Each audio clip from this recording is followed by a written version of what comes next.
to all of you.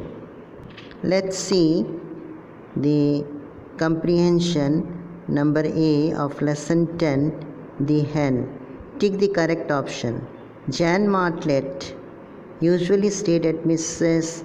Sangrel's house for a fortnight. Mrs. Sangrel could not put Dora off because she had already postponed her visit once. Clovis told Jane that Sturridge was a nuisance. Clovis told Jane that Sturridge believed she was Queen Anne. Number B.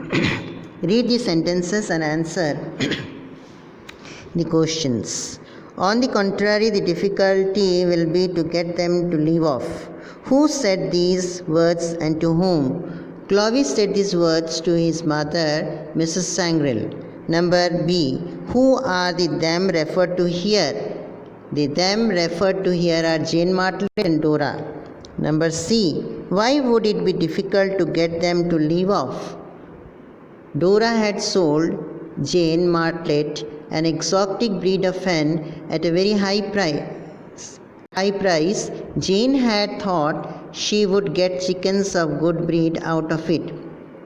But the hen did not lay any eggs. This became a matter of dispute between the two friends. Therefore, it would be difficult to get them to leave off. Number 2A. It would upset her dreadfully. Who said these words and to whom? Clovis said these words to Jane Martlet. Whom is the speaker referring to as her? Clovis was referring to his mother, Mrs. Sangrel, as her. Number C. What would upset her and why? Clovis told Jane Martlet that Sturridge got a delusion about their guests. In her case, he thought she was the dead Queen Anne. Clovis said he even caught him glaring at Jane and murmuring that she should have been dead. However, he did not want his mother to know of this, as Sturridge had been with them for many years and his mother relied on him very much. Number 3. I wish you would take it to her, my hands are all over in oil. Who said these words and to whom? Clovis said these words to Sturridge. What was the speaker doing that his hands were all over in oil? Clovis was busy removing rust spots from his putter or golf stick, therefore his hands were all over in oil. Number C. What things does it refer to in this sentence? In the sentence, it referred to an old basket-hilted shirt hanging on the wall. Number D. Whom did the speaker wish the thing to be taken to? Why? Clovis wanted Sturridge to take the shirt to Jane Martlet. He told Sturridge that Jane wanted to copy the inscription on the shirt. Number C. Only answers I will be reading. Number 1. Dora had sold Jane Martlet an exotic breed of hen at a very high price. Jane thought that she would get good value for her money in the form of large number of chickens of good breed.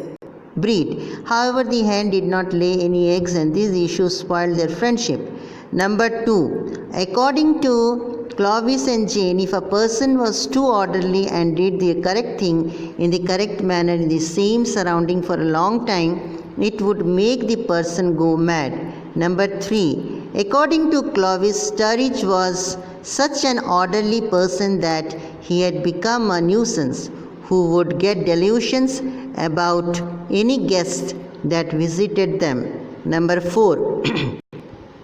According to Clovis, Sturridge thought that Jane Martlet was Queen Anne, who should have been dead long ago. He said it bothered him because he saw Sturridge glowering at Jane and muttering that she should be dead. Number 5. Clovis told Sturridge to take an old basket-hilted shirt hanging on the wall to Jane Martlet. He also told Sturridge that Jane wanted to copy the inscription on the shirt and it would be helpful if he took it without the sheath.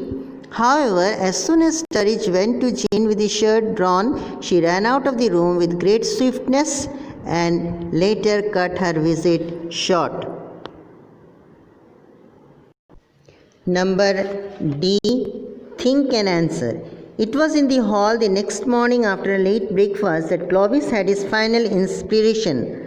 What final inspiration did Clovis have? How was it effective in achieving what Clovis wanted? Clovis had already told Jane Martlet that Sturridge was disillusional and thought she was Queen Anne, who should have been dead. However, his final inspiration to cut short Jane's visit when he saw Sturridge the next morning crossing the hall. He asked Sturridge to take an old basket tilted shirt hanging on the wall to Jane because his own hands were all over in oil. He told Sturridge that Jane wanted to copy the inscription on the shirt and also instructed him to carry the shirt without the sheath as it would be less trouble. The plan was effective as Clovis had expected. As soon as Sturridge entered the morning room with shirt drawn, Jane fled the room with lightning speed and later cut her visit short. Number 2. The elaborate plan of Clovis to drive out Jane ultimately proved to be unnecessary. Why? Clovis had made an elaborate plan to drive Jane Martlet out of the house before Mrs. Sangrill's other friend, Dora, came to visit them. He had asked his butler, Sturridge, to carry an old basket-knitted shirt without the sheath to Jane Martlet, who wanted to copy the inscription on the shirt. As Sturridge went to Jane with the shirt drawn, she ran out of another room in the room with lightning speed and left Mrs. Sangrill's house within half an hour. However, the whole plan proved unnecessary since Dora wrote the very same day that she had postponed her visit to Mrs. Sangrill. Now, word study. Fill in the blanks with the synonyms of the underlined words. Choose the synonyms from the box. Most old people are not interested in new ideas. They are indifferent to anything new. Romy can be very stubborn when she makes up her mind. It is very difficult to handle her when she is obstinate. The family business started doing very well after they moved abroad. They now have a thriving supermarket. Dipti is used to a luxurious life. It is difficult for her to get accustomed to living in a small house. Harpreet is very sensible about money matters. He is the only sane person in the family when it comes to money. Number F. A prefix is a letter or group of letters added before a word to make a new word. Many prefixes make opposite of words. Make the opposite of these words using the given prefixes. Impolite, infertile, imperfect, inappropriate, improper, immaterial, inactivity. Then use un and dis. Displeasure, unclear, dissimilar, disrespect, uncomfortable, dislike. Now, grammar study. Number G. Fill in the blanks with suitable models. There can be more than one model for some sentences. You must quit smoking at once. Can I swim in the river? When we lived in Ichhapur, we would often take a boat ride on the river Ganga. I am so late, my mother must be worrying about me. Mr. Brown should verify details about the tenants before giving his house on rent. The first day at a new school could be quite difficult. Our science class would be held outdoors today. So this is then number 8. You will run into trouble if you are not careful. There was a time when Divya could juggle 4 balls. If I were the Prime Minister of India, I would make sure every child went to school.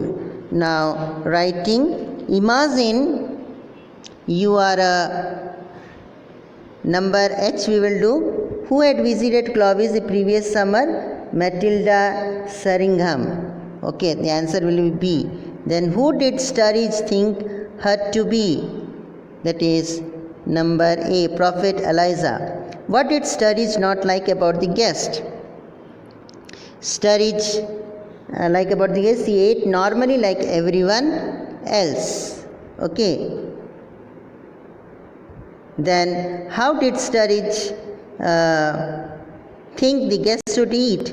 Then that answer will be number 4A. She should be fed by ravens. What did Clovis do because of Sturridge's strange behavior? A. That is, he asked Matilda to cut her visit short. Then come to your writing section J. Here the outline of the letter is given, children. Take the help of this outline and write your letter. Okay, that's all. Thank you and have a nice day.